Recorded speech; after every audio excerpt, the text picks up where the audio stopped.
Hello friends, very good morning. So ఇవాళ editorial Punjab లో జరుగుతున్న పొలిటికల్ క్రైసిస్ కి సంబంధించినది. సో దీంట్లో మనకి ఎగ్జామ్ పాయింట్ ఆఫ్ వ్యూలో ఎక్కువగా ఉపయోగపడేది లేకపోయినప్పటికీ we can learn good vocabulary out of it. So before we begin this, let me talk about our UPSC infinity course. So మీకు తెలిసిందే, మనం ఆఫర్ చేస్తున్న యూపీఎస్సి ఇన్ఫినిటీ కోర్స్ పైన 10% డిస్కౌంట్ అనేది ఇస్తున్నాం. This is valid till 15th July and it comes with lifetime validity. అయితే more than this, I have one more announcement. We're also introducing no cost EMIs. Credit card, debit cards ఉన్న వాళ్ళు మీరు no cost EMI option కూడా ఎంచుకోవచ్చు. చూడండి, 5 different payment options మీకు వస్తాయి. If you go only for recorded, ఒకేసారి pay చేస్తారు. గూగుల్ పే లేదా ఫోన్ పే ద్వారా పే చేసేస్తాను, లేదా ఇంటర్నెట్ బ్యాంకింగ్ ద్వారా చేస్తానంటే ఫీజు మీకు 40,000. దీనిపైన డిస్కౌంట్స్ ఏమీ లేవు. సో అందుకే స్టార్టింగ్ ఎట్ 40 అన్నాను. అలాగే రికార్డెడ్ లోనే మీరు నో కాస్ట్ ఈఎంఐ ఎంచుకుంటాను అనుకున్నారు అనుకోండి, if you go for any credit card or debit card, then the fee will be 45. మీకు 45,000 అవుతుంది. You can go for no cost EMI and up to 12 months. అంటే 45/12 వేసుకుంటే మీకు 4,000 కూడా పడదు, 3,000 సంథింగ్ వస్తుంది నో కాస్ట్ ఈఎంఐ ఆప్షన్కి వెళ్ళినప్పుడు. సో 45,000 అవుతుంది. లైవ్లోకి వచ్చేసరికి లైవ్ అండ్ రికార్డెడ్ టుగెదర్కి అప్ ఫ్రంట్ ఏమో 50, కానీ డిస్కౌంట్ ఉంది 10%, కాబట్టి మీకు 45కి వస్తుంది. ఇది అప్ ఫ్రంట్ ఒకేసారి పే చేయడం. లైవ్ అండ్ రికార్డెడ్లో కూడా నో కాస్ట్ ఈఎంఐ ఆప్షన్ ఉంది. మామూలుగా అయితే 55, యూఆర్ గెటింగ్ రేట్ 49,500. అండ్ ఒకేసారి ఇన్స్టాల్మెంట్స్ అంటే రెగ్యులర్ ఇన్స్టాల్మెంట్స్ 5,000 per month. ఇందులో మీరు క్రెడిట్ కార్డు, డెబిట్ కార్డు ఏమి ఇవ్వక్కర్లా. No credit card or debit card will be block. ప్రతి మంత్ ఫోన్ పే లేదా గూగుల్ పేతో మీరు పే చేసుకుంటూ ఉంటారు. ఆ మెథడ్ లో మీకు 54,000, సో మంత్కి 5,000 చొప్పున పే చేసుకుంటూ వెళ్ళిపోతారు. దీనికి క్రెడిట్ కార్డ్ బ్లాక్ చేయడం, డెబిట్ కార్డ్ బ్లాక్ చేయడం ఏమీ ఉండదు. సో ఇలా 5 డిఫరెంట్ పేమెంట్ ఆప్షన్స్ ఉన్నాయి. ఇంకా డౌట్స్ ఉంటే మేడం కాల్ చేయండి. ప్రత్యూష మేడం కాల్ చేసి మీ డౌట్స్ క్లియర్ చేసుకోవచ్చు. And this is valid only till 15th July. ఇవాళ నుండి కాల్ చేస్తే మీకు క్లారిటీ వస్తుంది ఆఫర్స్ అన్నిటిపైన. అండ్ మీరు ఒకవేళ ట్రయల్ కావాలన్నా you can ask trial. App trial ఇస్తారు మేడం, మీరు వీడియోస్ చూడొచ్చు, క్లాసెస్ చూసి నచ్చితేనే జాయిన్ అవ్వచ్చు. So let's begin today's editorial. Punjab title ఏం చెప్తుంది? Heavy weight. What is the meaning of heavy weight? Heavy weight అంటే బాగా వెయిట్ ఉన్న వ్యక్తి అని. వెయిట్ అంటే బరువు అని కాదు, వెయిట్ అంటే బలం అని. ఇన్ ద సెన్స్ ఒక పార్టీలో బాగా పేరున్న వ్యక్తి, పాపులారిటీ ఉన్న వ్యక్తి, అలాంటి వ్యక్తిని మనం హెవీ వెయిట్ అంటాం. ఇండస్ట్రీలో బాగా బలం ఉన్న వ్యక్తి, ఇండస్ట్రీ హెవీ వెయిట్ అంటాం. సినిమా ఇండస్ట్రీలో Chiranjeevi heavy weight of the industry, ఇలా మాట్లాడవచ్చు అనమాట. So Punjab chief minister Amarinder Singh is facing a crisis Born out of his very success. Crisis అంటే సంక్షోభం. పంజాబ్ చీఫ్ మినిస్టర్ అమరీందర్ సింగ్ ఒక క్రైసిస్ ని ఎదుర్కొంటున్నారు. క్రైసిస్ అంటే సంక్షోభాన్ని ఎదుర్కొంటున్నారు. ఈ సంక్షోభం ఎక్కడి నుంచి పుట్టిందంట? It was born out of his very success. అతని సక్సెస్ నుంచే పుట్టిన. ఇక్కడ వెరీ అంటే చాలా అని కాదు, వెరీ అంటే ఎగ్జాక్ట్ అని. హిజ్ ఎగ్జాక్ట్ సక్సెస్ అంటే అతని సక్సెస్ నుంచే, ఎగ్జాక్ట్ అని కాదు అక్కడ. His own success, his precise, his exact success, తన సక్సెస్ నుంచే పుట్టిన సంక్షోభం అని మీరు అర్థం చేసుకోవాలి. అర్థమైందా? వెరీ అంటే చాలా, ఇట్ ఈస్ వెరీ బ్యూటిఫుల్, ఆ మీనింగ్ కాదు. అతని సక్సెస్ నుండే ఈ సంక్షోభం పుట్టింది. సక్సెస్ నుండి సంక్షోభం ఎలా పుడుతుంది? ఎడిటోరియల్ చదివితే మనకు అర్థమవుతుంది. The crisis in the Congress in Punjab has been smouldering beneath the surface for a long time before the current eruption. Punjab Congress లో ఉన్న ఈ సంక్షోభం అనేది ఈ రోజు మొదలైంది కాదు, బయటికి కనిపించట్లేదు, కానీ వెనకాల, బినీత్ అంటే వెనకాల, కింద ఎప్పటి నుంచో నలుగుతోంది. Before erupting now. ఎరప్షన్ అంటే బయటికి ఇప్పుడు పడింది. స్మోల్డరింగ్ అంటే అర్థం ఏంటి? మండడం, స్లోగా బర్న్ అవడం. It is been burning for quite some time. ఈ క్రైసిస్ అనేది బర్న్ అయ్యి సడన్ గా ఒక్కసారి ఇప్పుడు ఎరప్ట్ అయింది. ఎరప్ట్ అంటే బయటకు వచ్చింది, అంటే గొడవలన్నీ బయటకు వచ్చాయి అని అర్థం. అంటే లీడర్స్ కి మధ్య, డిఫరెంట్ లీడర్స్ మధ్యలో ఉన్న ఫ్రిక్షన్ కానీ, గొడవలు కానీ ఎప్పటి నుంచో అలా బర్న్ అవుతూ ఫైనల్ గా దే ఎరప్టెడ్ అని అర్థం అనమాట. For a long time burn అవుతూ ఇప్పటికి బయటకు వచ్చాయి. బినీత్ అంటే వెనకాలని. అంటిల్ ఎ ఫ్యూ మంత్స్ క్రితం వరకు chief minister Amarinder Singh had appeared invincible and poised to lead the party to a second consecutive victory in the assembly election due early next year. కొన్ని నెలల క్రితం వరకు Punjab chief minister Amarinder Singh had appeared invincible. అంటే invincible అంటే undefeatable, అతను ఎదిరించే వాళ్ళే లేరు, అతన్ని కొట్టే వాళ్ళే లేరు అన్నట్టుగా కనిపించారు ఆయన. ఇన్విన్సిబుల్ అంటే someone who cannot be defeated, అతన్ని డిఫీట్ చేయలేము అంటే అంత పవర్ఫుల్ అనమాట, అలా కనిపించారు. And poise to lead party to a second consecutive victory in the assembly elections due early next year. Next year రాబోతున్న, నెక్స్ట్ ఇయర్ డ్యూ అయిన అంటే నెక్స్ట్ ఇయర్ జరగబోతున్న అసెంబ్లీ ఎలక్షన్స్ లో సెకండ్ కన్సిక్యూటివ్ విక్టరీ నమోదు చేసేలాగే కనిపించారు. అంటే హీఈస్ వెల్ సెట్. పాయిజ్డ్ అంటే అర్థం ఏంటి? మంచి పొజిషన్ లో ఉన్నట్టు, రైట్, సరైన పొజిషన్ లో వెల్ సెట్ అయినట్టుగా కనిపించింది. Poise to lead the party to A second consecutive victory in the assembly elections అని అర్థం. అంటే రెడీగా ఉన్నారు లీడ్ చేయడానికి, గెలవడానికి, గెలిపించడానికి అన్నట్టుగా కనిపించారు. తర్వాత ఏమైనా జరిగిపోయింది? Rebel leader Navjot Singh Sidhu's relentless open battle against the chief minister has now cast a long shadow on the party's prospects. Party యొక్క రెబెల్ లీడర్, రెబెల్ అంటే ఎవరు? అధికారంలో ఉన్న వాళ్ళని వ్యతిరేకించే వాళ్ళు రెబెల్స్. రెబెల్స్ అంటే వాళ్ళని అసమ్మతివాదులు అంటాం తెలుగులో.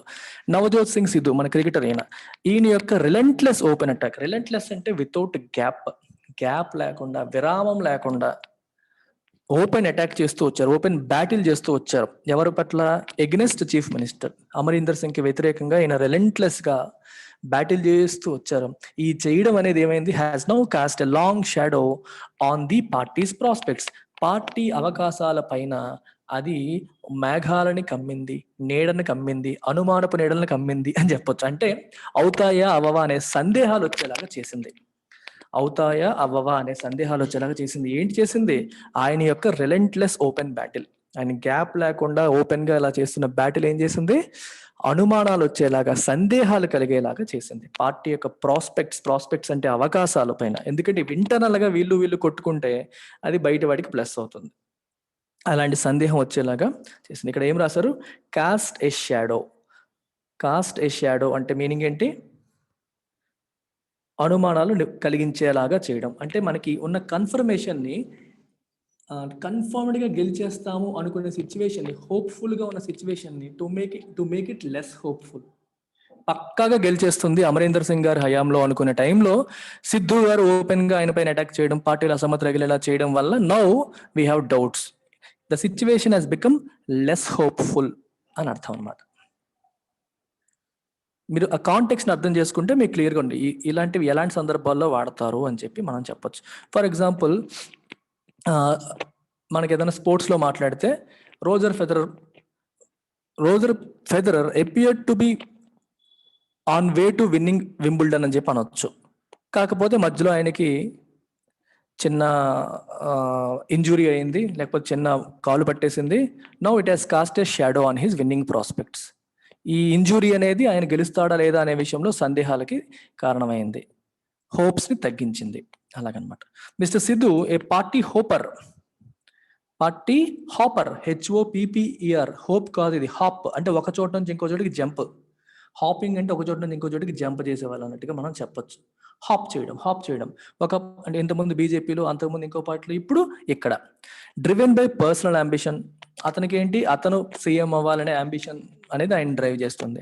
Has by default become the champion of the resentment among party MLAs and workers against the chief minister's unilateralism. ఇక్కడ మీరు కాన్సెప్ట్ అర్థం చేసుకోవాలి. Amarinder Singh has become so powerful. అతను ఎంత పవర్ఫుల్ అయిపోయారంటే అతను ఎదిరించే వాళ్ళు పార్టీలో లేకపోయినంత. ఇంకా ఆయన యూనిలేటరల్ అంటే ఎవరితోని కన్సల్ట్ చేయకుండా, ఏ నిర్ణయాలైనా స్వయంగా సొంతంగా తీసుకుంటూ, ఎవరికి గౌరవం ఇవ్వకుండా ఆయనకి మిగిలిన వాళ్ళకి డిస్టెన్స్ పెరిగిపోయింది. He has become so powerful that the distance between him and others has gone higher. మిగిలిన పార్టీ మెంబర్స్ కి అతనికి దూరం పెరిగిపోయింది. పవర్ ఎక్కువైపోవడం వల్ల దూరం పెరిగిపోయింది. ఈ దూరం పెరిగిపోవడం వల్ల కింద లెవెల్లో ఉన్న ఎమ్మెల్యేస్ కానీ, కింద లెవెల్లో ఉన్న క్యాడర్ కానీ ఆయనకి దూరం అయిపోయారు, ఎమోషనల్ గా దూరం అయిపోయారు. అంటే ఆయనతో మీటింగ్ దొరకడమే కష్టం అన్నట్టు, మాట్లాడడమే కష్టం అన్నట్టు, రీచ్ లేకుండా అయిపోవడం వల్ల ఇలాంటిది వచ్చింది. సో అలాంటి రిసెంట్మెంట్ అంటే అసమ్మతికి సపోర్టర్ ఎవరైపోయారు? Navjot Singh Sidhu. Navjot Singh Sidhu has by default become the champion of the resentment. Champion అంటే చాంపియన్ అంటే సపోర్టర్ అని అర్థం. ఈ అసమ్మతి అన్నిటికీ ఆయన సపోర్టర్ అయిపోయారు, ఆయన లీడర్ అయిపోయారు. Among the party MLAs and workers against the chief minister's unilateralism అంటే ఏకపక్ష విధానం, ఏకపక్షంగా ఎవరితో కన్సల్ట్ చేయకుండా నిర్ణయాలు తీసుకునే విధానానికి రిసెంట్మెంట్ అనేది ఎక్కువైపోయింది, వ్యతిరేకత ఎక్కువైంది. దానికి ఈయన సపోర్టర్ అయిపోయాడు. Mister Singh was the sole architect of the Congress victory in 2017. 2017లో కాంగ్రెస్ పార్టీ విజయానికి ఆయనే ప్రధాన ఆర్కిటెక్ట్, ఆయనే మెయిన్ క్యాండిడేట్, ఆయనే ఆ విజయాన్ని చెక్కాడు అన్నట్టుగా మనం తీసుకోవచ్చు. After winning 77 of the states 117 assembly seats, then its victory march continued through the 2019 Lok Sabha and local body elections. 2017లో గెలిచిన తర్వాత 2019 లోక్సభ ఎలక్షన్స్ లోను, తర్వాత లోకల్ బాడీ ఎలక్షన్స్ లో కూడా కాంగ్రెస్ కి విజయం దక్కింది ఆయన హయాంలో. అందుకని విక్టరీ మార్చ్ కంటిన్యూడ్ అన్నాడు. ఆ విక్టరీ మార్చ్ అనేది అంటే అలా విజయం సాధించిన తర్వాత విక్టరీ మార్చ్ చేస్తారు, నడుస్తూ ఉంటారు చూడండి, లెఫ్ట్ రైట్ అంటూ. అది ఇంకా ఇంతవరకు కంటిన్యూ అయింది అని అర్థం. నిజంగా నడిచారని కాదు పాయింట్, ఆ విజయ పరంపర అనేది కొనసాగింది, లోకల్ బాడీ ఎలక్షన్స్ వరకు కూడా కొనసాగింది అని అర్థం. But A streak of arrogance probably disconnected him from some sections of the party. Streak of arrogance. Arrogance అంటే కొంచెం గర్వం, పొగరు, నేనే గొప్ప అనే ఫీలింగ్ ఏదైతే ఉంటుందో దాన్ని మనం arrogance అంటాం. ఓకే, ఈ ఆయన క్యారెక్టర్లో ఈ arrogance స్ట్రీక్ అంటే an element అని అర్థం. An element of arrogance that he has probably disconnected him from some sections of the party. పార్టీలో ఉన్న కొంతమందితోంచి అతన్ని డిస్కనెక్ట్ చేసేసింది. His very strength, ఏంట strength, he's head and shoulders above any alternative including mister Siddhu with in the Congress seems to have opened up A weakness. అర్థమైందా? ఆయన strength ఏంటి? ఆయనకి సరితూగే leader పార్టీలో లేరు, ఇంక్లూడింగ్ సిద్ధు. ఎవ్వరు కూడా పార్టీలో సరితూగే లీడర్ లేకపోవడం వల్ల ఎవరితో ఏది డిస్కస్ చేయాలన్నా మాట్లాడన్నా వాళ్ళు ఏముందలే నేనే కదా అనే సిచ్యువేషన్ తెలియకుండానే వచ్చేస్తుంది. ఆ strength, he's head and shoulders above any alternative. Head and shoulders above అంటే చాలా ఎక్కువ అని, వాళ్ళందరికంటే కూడా ఆయన చాలా అబౌవ్ ఉన్నారు అనే విషయం అనేది ఆయన వీక్నెస్ కింద మారిపోయింది. ఆ విషయమే ఆయన వీక్నెస్ కింద మారిపోయింది. He's far superior to any other alternative అనే విషయమే ఆయన వీక్నెస్ కింద మారిపోయింది. Seems to have opened up a weakness. So sure of his own indispensability. Indispensability అంటే అర్థం ఏంటి? What is the meaning of indispensable? Something that you cannot avoid is called indispensable. Something that you can throw away is called dispensable. Something that you cannot avoid, something that is absolutely necessary is called indispensable. Indispensable అంటే అర్థం ఏంటి? Absolutely necessary. అతను లేకపోతే party లేదు అన్నట్టుగా తయారైపోయింది పంజాబ్లో. ఆ ఇండిస్పెన్సిబిలిటీయే అండ్ నేను లేకపోతే లేదు అనే ఫీలింగ్ ఆయనకి ఎక్కువయ్యి he had little time or patience for some of those in the lower rungs of the party. So పార్టీలో కింద లెవెల్లో ఉన్న వాళ్ళకి ఆయన టైం ఇవ్వలేదు. లిటిల్ టైం అంటే నో టైం, పేషెన్స్ అంటే నో పేషెన్స్. ఇక్కడ had little time or patience, little patience or little time. వాళ్ళ పట్ల సహనంతో ప్రవర్తించలేదు, వాళ్ళకి టైం కూడా కేటాయించలేకపోయారు. లో రంగ్స్, కింద లెవెల్లో ఉన్న వాళ్ళ విషయంలో ఆబ్వియస్లీ ఏమవుతుంది? Congress MLAs complaint of humiliation. MLAs ఏమైనా కంప్లైంట్ చేస్తారు? హ్యూమిలియేషన్, మాకు అవమానాలు జరుగుతున్నాయి at the hands of bureaucrats. రాజకీయ నాయకులకి కలెక్టర్లు వీళ్ళందరూ ఖాతరు చేయట్లేదు, ఎందుకంటే వీళ్ళు పవర్ఫుల్ కాదు. ఒక సీఎం గారి దగ్గర సరిగ్గా ఉంటే చాలే, ఈ కింద లెవెల్ ఎమ్మెల్యేలు మనం పట్టించుకోవాల్సిన అవసరం లేదని చెప్పి బ్యూరోక్రాట్స్ ఎమ్మెల్యేస్ ని వీళ్ళని ఖాతరు చేయడం మానేశారు. సో వాళ్ళ చేతిలో వీళ్ళకి హ్యూమిలియేషన్, అవమానం జరుగుతుందనే ఫీలింగ్ వాళ్ళకి పెరిగిపోయింది. And found there lifes over shadowed by the giant figure of mister Singh.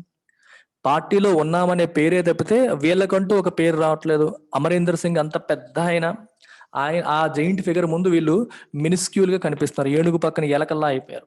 ఆయనే కనిపిస్తున్నారు, వీళ్ళకి కనిపించట్లేదు. సో వీళ్ళకి ఒక ఆత్మ, సెల్ఫ్ రెస్పెక్ట్ అనేది బాగా దెబ్బతింటుంది. ఇవన్నీ దేనికి దారితీస్తుంది? అసమ్మతికి దారితీస్తుంది. అలాంటి అసమ్మతిని నవజోత్ సింగ్ ఇప్పుడు రెచ్చగొడుతున్నారు, ఆయన దాన్ని లీడ్ చేస్తున్నారు. Also the performance of the government is coming under scrutiny to. Government యొక్క పర్ఫార్మెన్స్ కూడా is coming under scrutiny.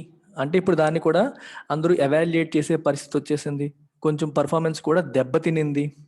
Right, scrutinise చేయడం అంటే తెలుసు కదా, చెక్ చేయడం, ఎవాల్యుయేట్ చేయడం, అబ్జర్వేషన్ చేయడం, ఎగ్జామిన్ చేయడం.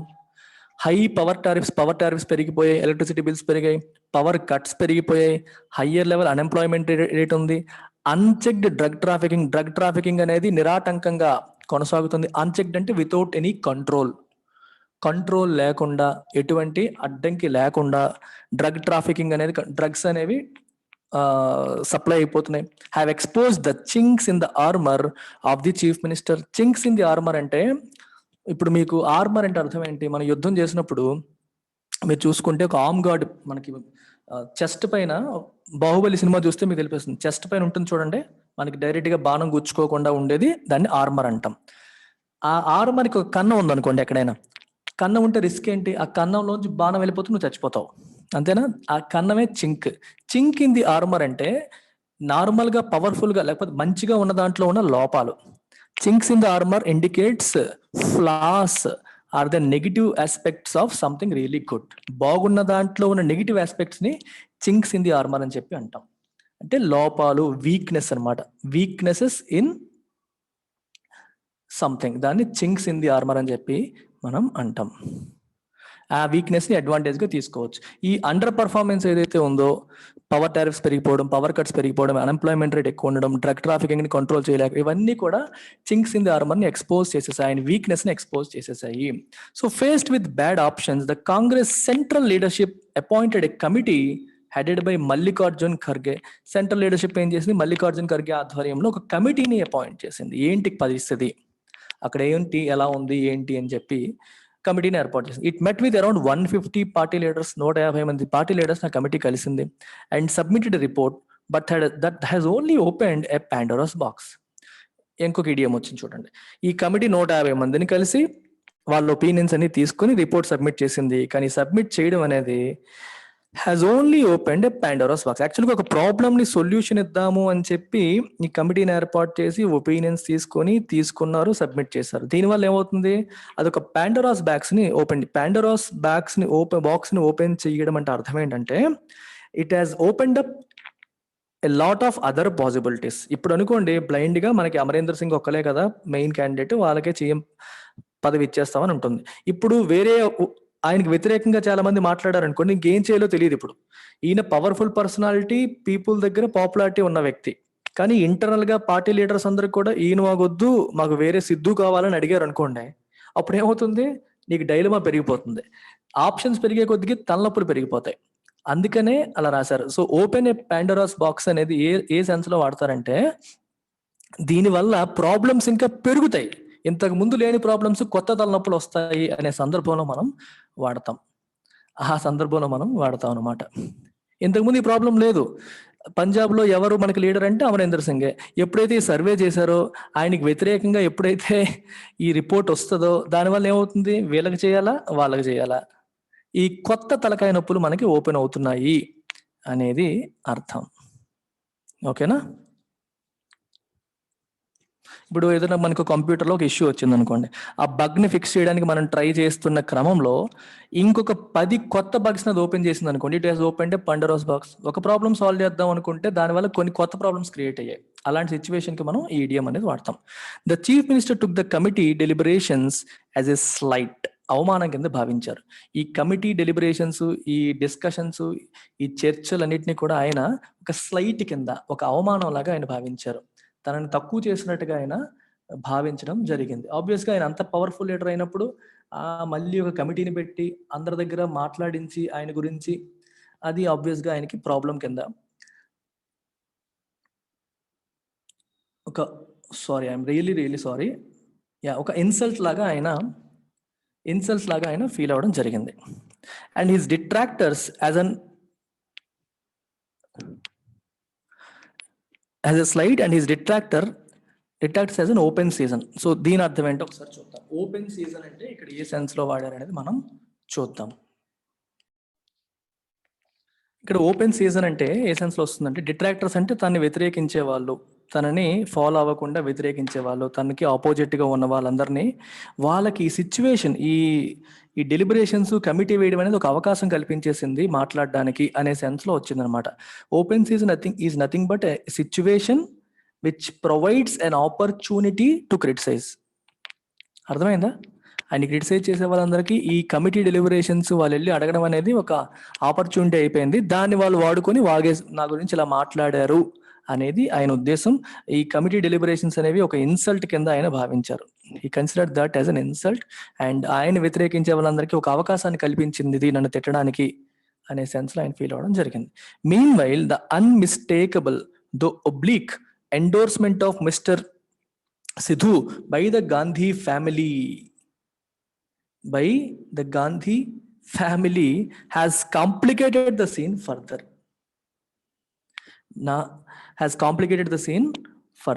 ఫర్ ఎగ్జాంపుల్ ఇక్కడ అన్మిస్టేకబుల్ అంటే డిస్టింక్టివ్ అని అర్థం. అంటే సంథింగ్ దట్ ఈస్ క్లియర్, వేరే దానికోసం వేరే పర్పస్ కోసం కాదు, క్లియర్ గానే అని అర్థం. డిస్టింక్టివ్ గా something that is distinctive can be easily identified. For example ఒక 5 ఉన్నారు, అందులో ఒక ఆయన అందరికంటే పొడుగ్గా ఉన్నాడు, అందరికంటే అందంగా ఉన్నాడు అనుకోండి. మనకి సినిమాలో ఎంతో మంది క్యారెక్టర్ ఆర్టిస్టులు ఉన్నప్పుడు కూడా ఒకళ్ళు డిస్టింక్టివ్ గా కనిపిస్తారు. ఎవరు? హీరోయిన్ మిగిలిన వాళ్ళకంటే అందంగా ఉండేలాగా, డిస్టింక్టివ్ గా ఉండేలాగా చూపిస్తారు. Something that can be easily identified, someone who can be easily identified అనే సెన్స్ లో మనం చెప్పొచ్చు. అయితే ఇక్కడే సెన్స్ లో రాశారు అన్మిస్టేకబుల్ అనేది. ఇప్పుడు జనరల్ గా సిద్ధు ఏమో గాంధీ ఫ్యామిలీ అంటే ప్రియాంక గాంధీని కలిశారు. మరి కలిసినప్పుడు మనం అనుకోవచ్చు వేరే పర్పస్ కోసం కలిసారులే, ఈ పర్పస్ కోసం కాదు. డిస్టింక్టివ్ గా ఎలక్షన్స్ కోసమే కలిసినట్టుగా తెలుస్తుంది. కలిసారు. Unmistakable though oblique endorsement of mister Sidhu by the Gandhi family. Oblique అంటే డైరెక్ట్ గా కాదు, ఇండైరెక్ట్ గాని. Oblique is indirect, not in a direct. మనం డైరెక్ట్ గా సిద్ధుని మేము సపోర్ట్ చేస్తున్నామని అనకపోయినప్పటికీ ఇండైరెక్ట్ గా సపోర్ట్ చేస్తున్నట్టుగా కనిపిస్తుంది. అందుకే ఒబ్లీక్ అన్నారు. Endorsement of mister Sidhu by the Gandhi family has complicated the scene further. చూడండి, కాంగ్రెస్ పార్టీలో మోస్ట్ పవర్ఫుల్ ఫ్యామిలీ ఏది? Gandhi family. Gandhi family in the sense Rajiv Gandhi, వీళ్ళు మన సోనియా గాంధీ, రాజీవ్ గాంధీ, రాహుల్ గాంధీ అండ్ మన ప్రియాంక గాంధీ, వీళ్ళు అనమాట. సో వీళ్ళు సిద్ధుకి సపోర్టివ్ గా ఉన్నారంటే సీన్ ఇంకా కాంప్లికేట్ అయిపోతుంది. Most popular Amarender Singh last time నడిపించింది ఆయన, కెప్టెన్ ఆఫ్ ద షిప్ అయినా, పాపులర్ ఆయన. ఆయనకి వ్యతిరేకత ఇప్పుడు పార్టీలో అసమ్మతి అనేది పెరుగుతోంది. అసమ్మతికి ఈయన లీడర్షిప్ వహిస్తున్నారు. దీన్ని ఇంకా కాంప్లికేట్ చేసేలాగా ఒక కమిటీని పెట్టి ఒపీనియన్స్ తీసుకున్నారు.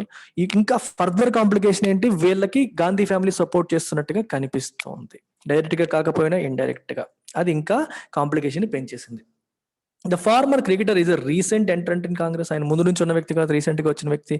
After a cushy stopover in the BJP as a member of parliament and contemplating a detour to Aam Aadmi Party. So బేసికల్ గా సిద్ధు రీసెంట్ గా వచ్చారు. ఆయన మొదటి నుంచి కాంగ్రెస్ లో ఉన్న వ్యక్తి కాదు, రీసెంట్ గా వచ్చిన వ్యక్తి. ఈ వచ్చే ఉంది కూడా కొన్నాళ్ళు మధ్యలో బీజేపీలో కూడా కొన్నాళ్ళు ఉన్నారు. అంటే బీజేపీలో పెద్ద కష్టపడిపోయి ఆయన ఏమైనా యుద్ధాలు చేసేసారా, ప్రజల కోసం పోరాటాలు చేశారంటే చేయలేదు. కంఫర్టబుల్ గా కొన్నాళ్ళు ఉన్నారు. దాన్నే ఖుషి అని రాశారు అక్కడ. ఈజ్ నథింగ్ బట్ కంఫర్టబుల్ అనే మీనింగ్. కొన్నాళ్ళు ప్రశాంతంగా అక్కడ ఉన్నారు. అండ్ కాంటెంప్లేటింగ్ ఏ డిటూర్ అంటే మళ్ళీ ఆమ్ ఆద్మీ పార్టీకి వెళ్ళిపోదామా అని కూడా ఆలోచిస్తూ ఉన్నారు మధ్యలో. సో ఆయన కాంగ్రెస్కి వచ్చిందే రీసెంట్ గా, అంతకుముందు బీజేపీలో కొన్నాళ్ళు ఉన్నారు, రైట్. తర్వాత మళ్ళీ ఇప్పుడు కాంటెంప్లేటింగ్ అంటే ఆలోచించడం, detour to Aam Aadmi party, అటు వెళ్ళాలా వద్దా అనే ఆలోచనలో కూడా ఉన్నారు. ఏ లైఫ్ లాంగ్ కెరియరిస్ట్ అంటే someone who is concerned only about his career. తన కెరియర్ గురించి, తన పర్సనల్ అంబిషన్ గురించి మాత్రం ఆలోచించేవాడిని కెరియరిస్ట్ అని చెప్పి అంటారు. With a reputation for short temper, చాలా కోపం, తొందరపడిపోయి మాటలు ఇసిరేస్తారనే రెప్యుటేషన్ ఉంది, బ్యాడ్ నేమ్ ఉంది. He's hardly the leader that the critics of the chief minister earn for. Chief minister ని వ్యతిరేకించే వాళ్ళు ఎర్న్ అంటే కోరుకునే లీడర్ ఈయన కాదు. He's hardly the leader that the critics of the chief minister earn for. ఇలాంటి leader ని కోరుకునే అంటే ఒక చీఫ్ మినిస్టర్ కి వ్యతిరేకంగా, ఇంత పేరున్న చీఫ్ మినిస్టర్ కి వ్యతిరేకంగా మనం నిలబడాలంటే అలాంటి గొప్ప లీడరే ఉండాలి. సిద్ధు అలాంటి లీడర్ కాదు అనేది ఇక్కడ అర్థం. Punjab politics is in a churn అంటే కంటిన్యూస్ చేంజ్ లో. అంటే చూడండి, మిక్సీలో వేసి ఆడిస్తే ఎలా ఉంటుందో దాన్ని చర్నింగ్ అంటాం అనమాట. అలాగ మారిపోతా ఉంది due to the farmer agitation. అంటే ప్రశాంతంగా లేదు, ఏదో ఒక సమస్యతో అట్టుడుగుతూ ఉంది. And an ongoing realignment of political force. అక్కడ ఉన్న పొలిటికల్ పార్టీస్ కూడా ఒకళ్ళు ఇంకొకరితో జట్టు కొడుతూ ఉన్నారు. సో దానివల్ల ఏదో ఒక మార్పు జరుగుతూనే ఉంది పంజాబ్ పాలిటిక్స్ లో.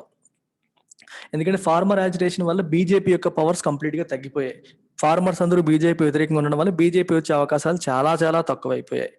రెండోది ఇంకా మిగిలిన పార్టీలు శిరోమణి అకాలీదళ్, బిఎస్పి వీళ్ళు కొత్త అలయన్స్ ని ఫామ్ చేశాయి. శిరోమణి అకాలీదళ్ ఇంతకుముందు బీజేపీతో ఉండేది, ఇప్పుడేమో అది విడిపోయింది, బిఎస్పితో కలిసిపోయింది. ఇప్పుడు బీజేపీ ఈజ్ లెఫ్ట్ అలోన్.